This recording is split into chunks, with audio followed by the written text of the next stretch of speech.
This video discusses why market prices tend to revert to underlying business value. It's brought to you by PolarisInvesting.com, site for creating defensible valuations. Call business valuation is based on expectations derived from skillful consideration of past facts and future possibilities. The graph shown has been discussed in several other videos up on the PolarisInvesting.com YouTube channel, and going to be discussing it more in this video. So start off with as a reminder, the straight line that you see there at the top represents valuation of a stock over time, and then the oscillating line that goes around the valuation line represents varying market prices over time. Now, obviously, market prices don't move in a nice smooth pattern like this, but just for graphical reasons, it's showing in general that prices can go way above valuation at any given time. They can equal valuation, and then they can be well below valuation. And the majority of the time, market prices are not equal to the current valuation. They spend the majority of the time either below or above the current valuation. Now at the bottom here it shows that as market prices move around the valuation, the likelihood of returns actually will go up as prices drop. And then as prices go above the current valuation, the likelihood of a good investment return diminishes because buying too high. But when you buy when the market price is below valuation, you're buying low, and then therefore increasing the likelihood of a good investment return. This view of the market moving around an intrinsic or business value is something that's been discussed by many acclaimed authors, ranging from Robert Schiller, a Yale economics professor, who is often in the media talking about stocks that's shown that historically the S&P 500 prices have moved quite a bit around what would be considered from a present value of cash flow point of view. With the S&P 500 stocks, much more market prices have been much more volatile than what would be expected when looking back at historical calculating historical valuations and looking at historical market prices. Joel Greenblatt, a finance professor at Columbia University and also runs Gotham Asset Management, he has made many presentations where he discusses similar concepts, where you have a valuation and then market prices in the orange moving about that valuation. And then this graph that we saw earlier, it comes from Howard Marks. He runs the Oak Tree Capital Management Hedge Fund and is the author of the very popular investment book, Mastering the Market Cycles. The graph simply shows key concepts and is frequently referenced in Polaris material. What we're looking at here is taken from the a video that's in the concepts video playlist called the Mult-Stage Approximation, and invite you to, if you haven't watched that already, to go out and watch that. I'm not going to go through obviously that whole video here, but it was the video does go through very detailed how you mathematically can arrive at a market variation in price relative to overall market valuation, and it has to do primarily with assumed growth rates.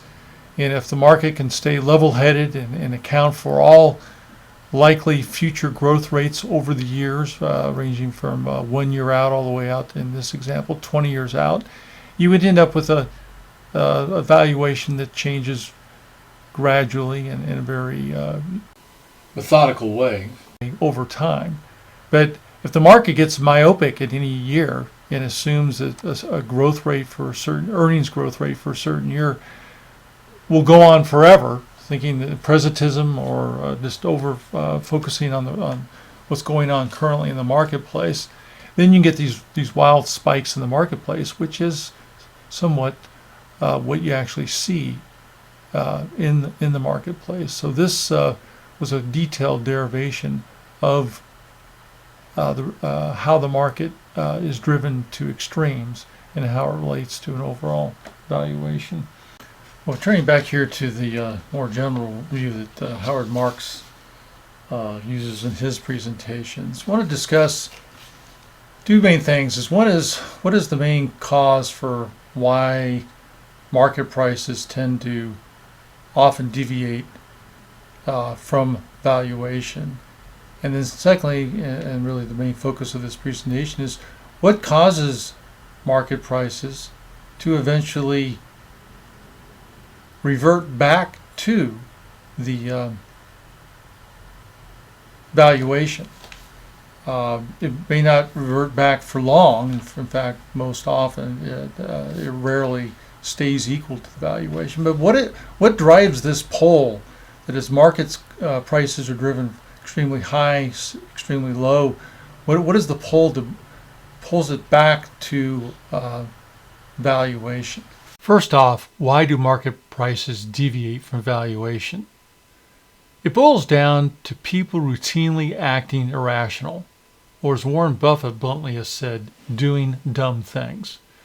Dumb people giving money to other dumb people to invest in bulk makes market prices swing abruptly, often to extremes.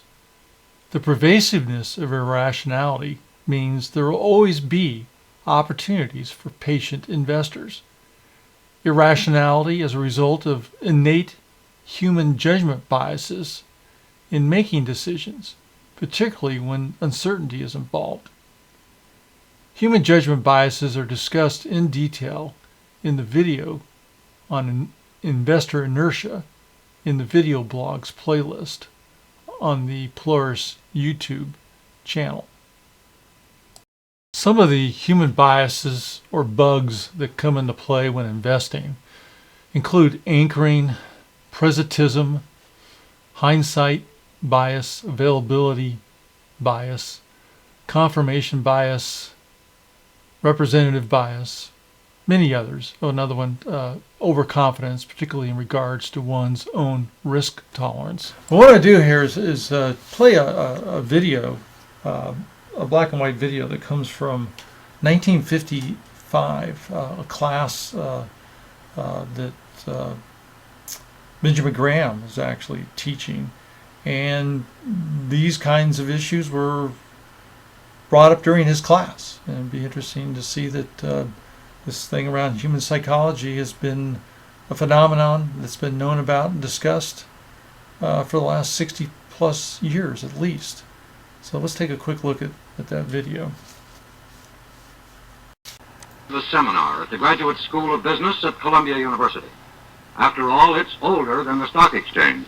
And we thought professors familiar with the language of the street might treat the market with detachment. Dean Courtney Brown and Professor Benjamin Graham were instructing future brokers and customers men. Our Wall Street professionals usually accurate in their near forecasts of stock market trends. Well, we've been following that interesting question for a generation or more, and I must say frankly that our studies indicate that you have your choice between tossing coins and taking the consensus of expert opinion, and the results are just about the same in each case. The explanation cannot be found in any mathematics, but it has to be found in investor psychology. You can have an extraordinary difference in the price level merely because not only speculators but investors themselves are looking at the situation through rose-colored glasses rather than dark blue glasses. So Benjamin Graham is basically arguing there that in the short term, prices are kind of like a vote. He's used it, the analogy like a voting machine. That the beauty is in the eye of the beholder in terms of how they feel about a stock at any given moment, and then the overall consensus of all those inputs from the different users in terms of their buying and selling results in a short-term price. Another analogy he often used is in the long term, the market is like a weighing machine, which truly accounts for valuation, and it shows in this graph here that he's talking about that in the long term, market prices do align, tend towards valuation. And so what we're going to watch next is later that same year that we just watched that current video, later in that same year, Benjamin Graham was asked to testify in front of a congressional hearing of banking and currency because the stock market had gone up quite quickly, and the concern was that we were starting in 1955. It was only 25 years removed from the stock market great stock market crash of 1929. And was very nervous about whether things like that were starting to come up in the market yet again. So they asked Benjamin Graham to come and testify about what his views were of what was going on with the market there in 1955. So let's listen. We don't actually have video of that, but we've got a transcript and someone reading the transcript, and want to play back the portion where Benjamin Graham was asked about how market prices tend to gravitate to their business valuation. When you find a special situation and you decide, just for illustration, that you can buy for 10 and it's worth 30, and you take a position, and then you cannot realise it until a lot of other people decide it's worth 30, how is the process brought about? By advertising, or what happens? Mr. Graham, that is one of the mysteries of our business, and it is a mystery to me as well as everybody else. We know from experience that eventually the market catches up with the value. It realises it in one way or the other. We have been very fortunate in our experience by finding that other people decide that the stock you mention is worth 30 without the necessity of our doing anything about it on the advertising side. We might conceivably at times intervene in a managerial policy. We might suggest some change in the procedure, but that, of course, is merely because we are substantial stockholders. Now, it's interesting that Benjamin Graham chose to answer that question by saying that it was one of the mysteries of our business, and a mystery to me as well. Then he went on to say that we know from experience that eventually the market catches up with value. It realizes it one way or another. Well, over the years, that dialogue has been analyzed by many. The consensus to what Benjamin Graham was alluding to is the concept of mean reversion. To ensure that we all have a solid foundation on what is meant by mean reversion, I'm going to use an example here of flipping coins. Let's say, for instance, I flip coins 10 coins in a particular day, and what this is showing all the way to the left is that I could have quite a variance of outcomes across those 10 flips a day. One day I could have all heads, 100% heads. Another day I could have all tails. And then if I just look at the results at the end of every day, I could just see quite an extreme variance in those outcomes. This is shown in terms of this normal distribution in the green line. Is if I do this day after day and then look at the average results across all those individual one-day outcomes, yes, I'll have a certain mean down the middle, but I will have experienced quite a variance day in and day out.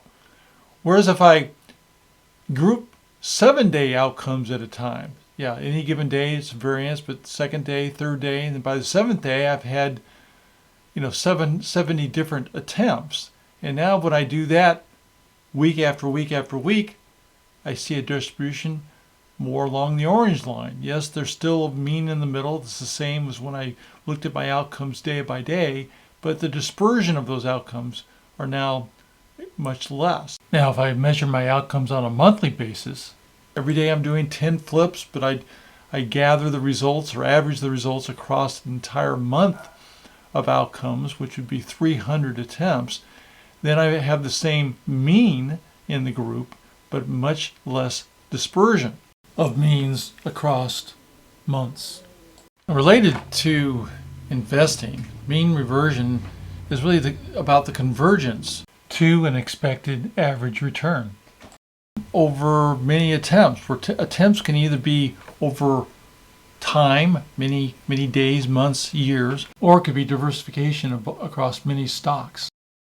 Unfortunately, many investors lose focus on a long-term diversified portfolio and pay too much attention to short-term results of individual stocks, particularly losses. This corresponds to the bottom left portion of the heads-tails graph that we were going through earlier. This human tendency to focus on short-term losses is a result of human decision-making biases called presentism and prospect theory, where losses weigh more heavily than gains. Let's take a concrete example here so we can see how the math works out in an investment environment. Going back to this distribution curve that we showed earlier, can make some slight changes here. That now we're going to assume a period of 20 days or trading days go in 1 month.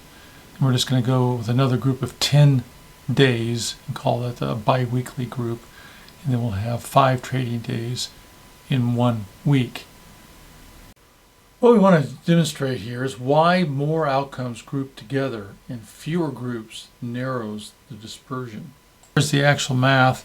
Again, we're dealing with 20 trading days in this example. So let's take the first case where we group the trading days into one group, namely a month. Well, each one of these represents a return on a given trading day. So what you're doing with one group is you're taking all 20 of those returns, and in order to calculate the mean, you add those up, divide by 20. So what you have is essentially one group, which I'll give that kind of complicated name. You just have a single mean for one group. Now, what's the variance of that group? It's 0. Remember what the calculation for variance is you have some mean, and then for each value, subtract the mean from it. Well, since we only have one value coming out of this group, namely the mean, then you just have the same number, so you get 0 for variance. So let's go to the next case here where we have 2 groups, and each group has in it 10 different returns. So here's the first group, and in order to calculate the mean, we divide by 10. Take the second group of 10-day returns, divide it by 10. And then because we have 2 groups, in order to end up with the mean, we divide that by 2. Now, another way to think about it is you got this first group called the G1, G2 group. You got the second group, which is the G3, G4 group. So we only have 2 groups, divided by 2, and now you're taking the variance over 2 values because you've only got 2 groups. The mean is easy to calculate because it's just the average of the means coming from the 2 separate groups. Then you just subtract the mean from each of those values. All right, so the third example is when we go to weekly grouping of returns, and that means we're going to have 4 groups. So here's the first group, second group, third group, and fourth group. Each group has 5 trading days in it, so we divide each group by 5, and then we end up dividing that result by 4 because we'll end up with 4 groups. So another way to look at it is you've got one group's mean, a second group's mean, third group's mean, and a fourth group. Divide that by 4. And now when you go to calculate the variance, you have variance over 4 values. So we've gone from a variance over 1 value that gave you a value of 0 to a variance over 2 values, and now a variance over 4 values. So you can see that will result in a wider and wider dispersion when you have more and more groups. And then the extreme case, which don't show in the graphs, is that if you're going to do individual day trading returns and treat each one separately, it's going to look a lot like this when we group them all together. But the big distinction is that instead of having just one group and therefore a variance of 0, you now treat each trading day as essentially as a separate group, and now you have 20 different values that you have to incorporate into the variance calculation. Now notice, no matter how you group the trading days, the mean calculation simplifies down to the same thing. each trading day return added together divided by 20. Said another way, the mean of the means is equal to the mean of the individual outcomes. Consider your daily workouts and responding to the question of how your workouts have been going. Your answer will likely depend on how you choose to summarize all your experiences. If you group your experiences by day, you may say it depends on the workout. If you group your experiences by week, you may say it depends on weather. If you group your experiences by month, you may say it depends on the season. If you group your experiences by year, you may say it depends on your work and family commitments. Regardless of how you group your experiences, your average experiences across all your workouts is the same. The variance of your workouts depends on the time frame, the number of workouts grouped together. The more workouts grouped together, the less the mean variance between the groups. So, in summary, dispersion is narrowest when many outcomes are grouped into a few groups. The key to understanding why this happens is each group is represented by its mean. Individual group means are used to calculate the mean across all the outcomes. Dispersion across the groups is measured by the variance of the individual group's means. The more outcomes grouped together, the less the variance of means across the groups. This is referred to as the law of large numbers. The distribution of individual group means is normally distributed and referred to as the central limit theorem. Regardless of how the individual outcomes are distributed, the distribution of the means of the groups of the outcomes are normally distributed. Mean reversion is about group means. The more outcomes grouped together, the less the variance of their means. Now let's compare the experience a day trader will likely have compared to a well-diversified long-term investor. So first, the day trader. Say the day trader is measuring their results on a daily basis. Any given day, they could have quite the range of outcomes, but if they stay trading day after day after day, they will achieve an expected average return. The experience that a day trader will have will be filled with lots of angst because every day they'll have quite a range of returns. Let's compare this to a well-diversified long-term investor. Any given day, they will have some variance in their diversified portfolio.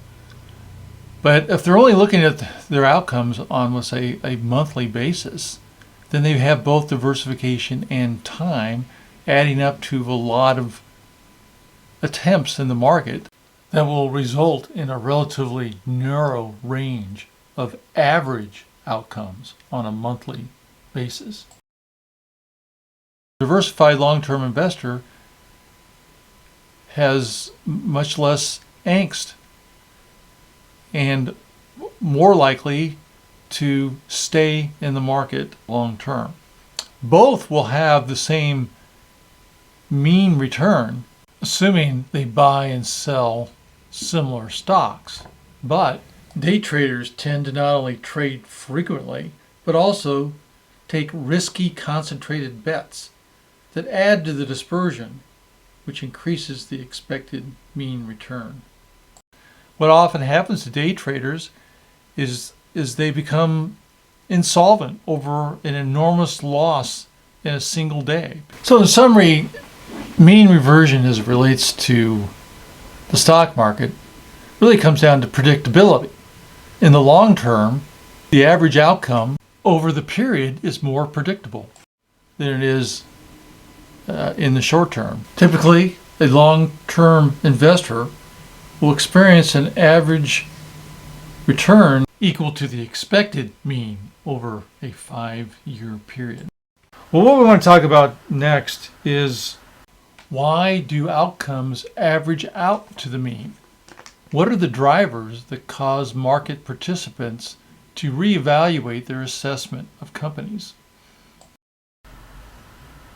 Let's quickly review how analysts will typically do a valuation for a company. In this case, we're looking at Haynes Brands, and this is discussed in several other videos out there on the PolarisInvesting.com site, particularly in the concepts playlist. So I invite you to go out there and take a look at that. It's also discussed in the multi-stage approximation video that's in the Good to Know playlist, as well as the concepts playlist. Just briefly, this is assuming that we're in 2017, even though I know it's 2019 at the time I'm shooting this video, but assuming that this represents the current date, and so 2017 through 2021 are all future years, the analyst would do a pro forma income statement and end up with a free cash flow line item that would represent, in this case, free cash flow to the firm, but there's also other kinds of free cash flow, particularly free cash flow to equity holder. But let's quickly go through and use this example of free cash flow to the firm. It would then discount back every year's free cash flow using a weighted average cost of capital. Then it eventually comes up with a overall present value, and then calculates a price per share. So here, in this case, when this was done, it was calculating a price of $34 a share, $34.62 a share for Haynes Brand, which is much higher than the price at that time, namely of $18. And then, so now the question is, well, when does the stockholder actually get capital gains, be able to sell their stock and realize a big increase in price from $18 to $34. So what we're looking at here is essentially Haynes Brands is very low priced, $18, but we think the valuation is $34. So when would that materialize? Well, one would have to be to see as news breaks and as information becomes known in the marketplace that things about went into this assessment would have to become more broadly agreed to by the marketplace. Namely, here in this first year that was projected forward, if net income were to actually, revenue sales were to actually grow by 7%, actually deliver on the net income, actually have this kind of free cash flow. So it could just take a couple years of demonstrating that the kind of growth that was built into this valuation is actually being achieved by the company. So that's one area that typically has to be recognized by the rest of the market. And it also usually requires some kind of catalyst that the market can easily identify that explains the increase. And the more the market is aware of this catalyst that's driving positive changes, in this case to the stock, the more the market will agree with the outlook for expected cash flows. But even if cash flow becomes agreed on by the majority of the market, that by itself does not guarantee that that'll be enough to move the current market price up closer to current valuation. Also, what is needed is, and this is discussed in some of the other videos, and I invite you to go look at particularly the multi-stage video that I referenced earlier. But a company can be thought of as really existing of three main things: operating activities, investment activities, and financing activities. And the interaction with shareholders is through buying and purchasing of shares. And the way that the company rewards shareholders is either through dividends or stock repurchasing, which results in fewer shares outstanding, so the remaining shareholders have a bigger stake in the company. But there's also a third thing that we've discussed in other videos, and that is that instead of giving money back in terms of dividends or buying back shares, there's also a third way that money can be earmarked for shareholders, and that's just through non-operational assets like a money market. It can just be literally parked on the books, and that's easily identified, and the market can figure out that money, and what we're talking about here is that outside this operations, there's cash that gets added back into the valuation that's not operational, that is spread out across the existing stockholders. That can be seen clear if you just look at a income statement. You can see what we're talking about is down here after you have your revenue or sales, subtract off cost of goods, fixed charges in the accounting period, then you have debt, and then you add back in any interest that you've made. So we're talking about the S that you can company can just park in a money market, and that can be easily identified by stockholders as being earmarked for them, and it's typically used for future projects, or could be used to pay back future dividends or for future stock buybacks, but it is money that is earmarked for existing stockholders. So beyond just generating cash flow, a company has to be aware of the types of shareholders that are attracted to the company. Are they tracking shareholders that put more value on receiving dividends? Are they tracking shareholders that value more capital appreciation, therefore would value share repurchases that would drive up the value of their individual stocks? Or is it shareholders that don't want money given back to them? They want to see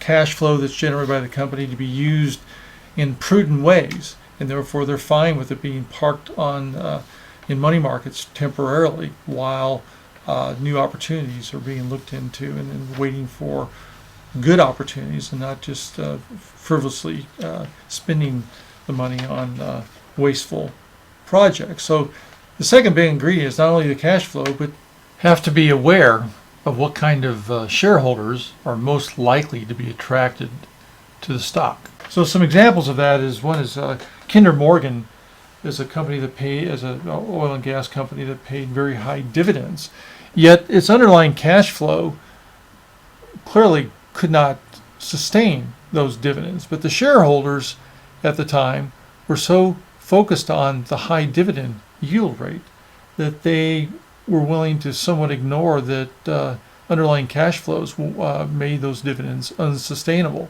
until finally company announced very poor earnings, and then became obvious even to these shareholders that highly valued dividends, that their dividends, well, in fact what happened is Kinder Morgan announced a fairly significant decrease in dividends, and it just immediately tanked the stock, because the shareholders that had gravitated to Kinder Morgan were focused on dividends. So finally, when that main feature was impacted, it really impacted the overall price. Even though there were other people in the market that saw that there was low cash flow being generated, and therefore were shorting the stock or staying away from the stock, it didn't have an immediate impact on the market price, because other shareholders who were fixated on just the dividend piece were willing to stay with the stock.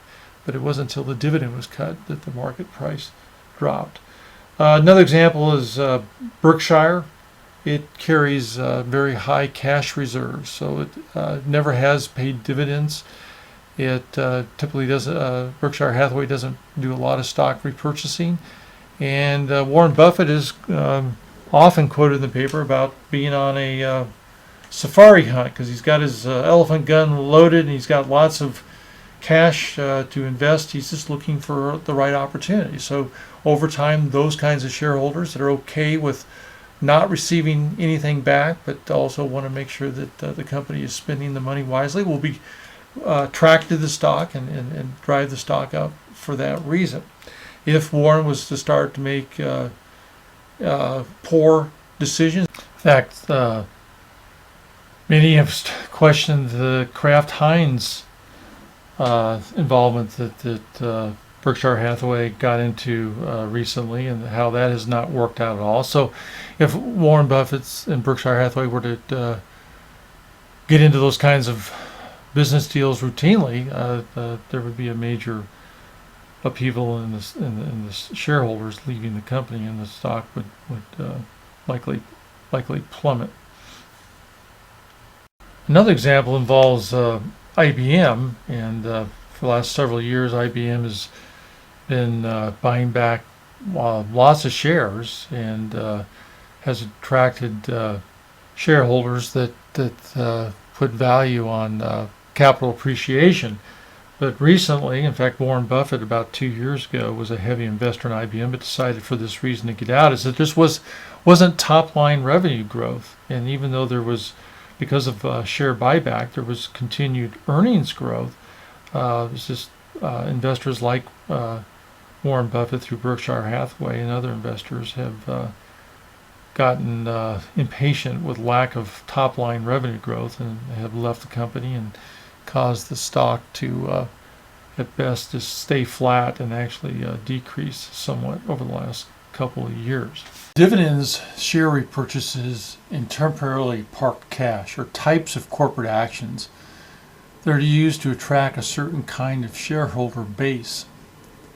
Financial engineering is a less obvious corporate action that also attracts a certain kind of shareholder, often a less desirable type. Financial engineering can impact reported earnings, but frequently without any significant change to operations. Financial engineering ranges from proper corporate restructuring, debt equity rebalancing, to deceptive earnings manipulations like channel stuffing. Investors attracted to a company form a coalition of like-minded shareholders. So in addition to grouping stockholders based on their desire for certain corporate actions, you can also group investors based on their time horizons, or really their perspectives. The interaction of these different type of investors determines the current price. Day traders have a micro-term focus, attempting to capitalize on price changes. Day traders tend to be indiscriminate, willing to trade in just about any stock. Speculative investors have a short-term focus and tend to be impatient. Benjamin Graham considered an investment horizon of less than 5 years as speculative. Passive investors, also known as indexers, are essentially momentum investors who have a mid-term focus. They're swayed by prevailing social and political fashions. Fundamental investors, also known as value investors, have a long-term focus, emphasizing business value. They're known to be picky and patient. Because of their long-term focus, they are considered to be high-quality shareholders. High-quality shareholders tend to have an optimistic perspective that the world has the ability to generate real economic growth, that over the long term, growth will be reflected in their investments. The dominant price setter shifts over time. Day traders make up the majority of trading in a day. Their trading activities tend to be the most noticeable at the very beginning and ending of the day. The benefit of day traders is they provide liquidity. Speculative traders are most active around major events like earnings announcements. Stock prices often move significantly the day before and the day of the announcement. The amount of money in index-related funds is approaching the amount of money invested in active funds. Since indexing is a form of momentum investing, indexers impact stock prices. It's important to note that on average, only 0.5% of outstanding shares of a company are traded in a single day. That means that 99.5% of outstanding shares are not traded in a day, and a very small percent of shares that are traded are reflected in the price in that day. The daily trading activity can be broken up into two large groups. 20% is by fundamental investors who are very methodical, disciplined, and knowledgeable about the companies that they're trading in. The other 80% is considered to be algorithmic, of which 25% of that 80% is automatic, computerized. 40% of the 80% are considered high-speed traders, with most operating on, at best, rumors and luck. There are some high-speed traders that use very sophisticated algorithms that attempt to get in between bid and ask prices and shave off pennies from each transaction. The remaining 40% are algorithmic rules and based on criteria, and therefore considered very mechanical.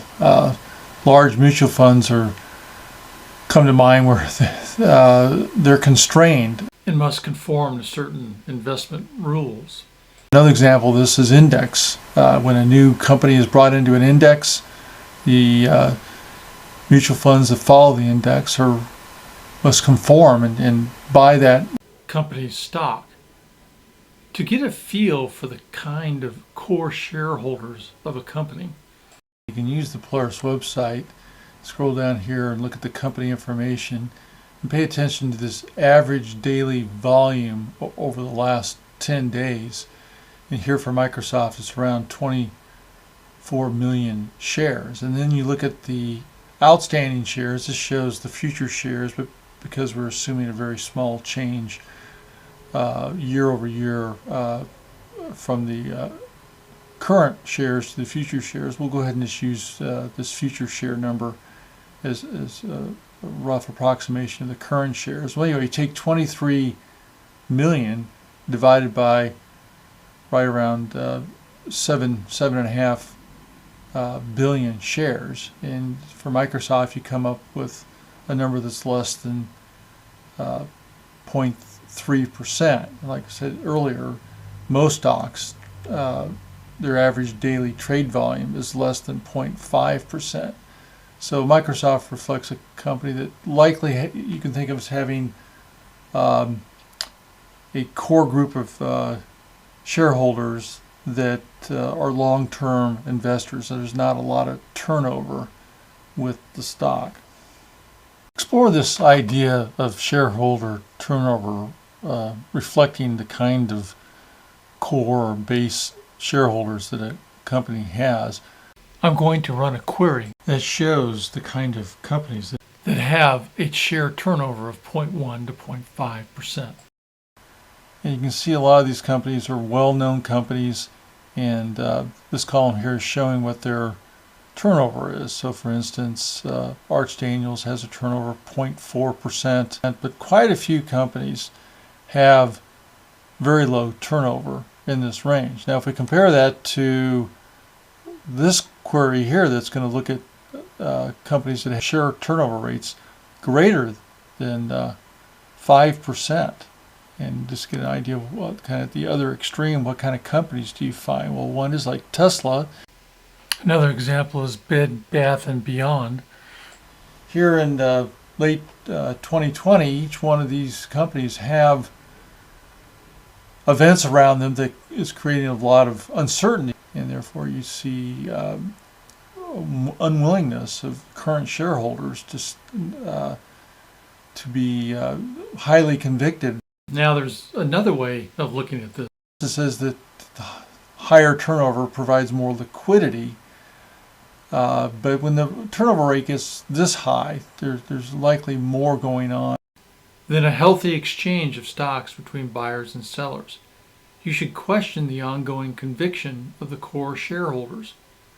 Because of these and other influences on stock prices, value investors must be prepared to look wrong a majority of the time, underperforming often and outperforming infrequently.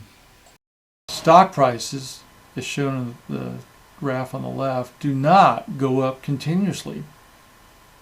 Rather, spend over 90% of their time at least 5% below their previous all-time high.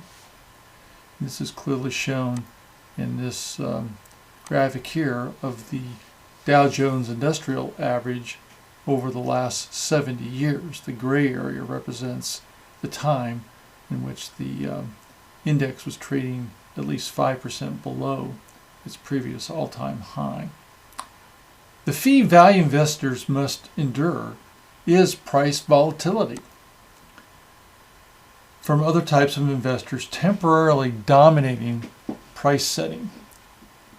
It's prudent for value investors to maintain sufficient cash reserves to weather inevitable extreme price fluctuations. So, in summary, in order for stock price to move back, to regress to the overall valuation, it really requires two things. One is that the catalysts are recognizable by the market, so the market can see, let's say, if the catalyst is driving revenue growth or whatever, the change in the operations of the company becomes clearly visible by a wider portion of the market, and then that will cause the market to take notice and start to agree with some other analysts or investors' view of future cash flows.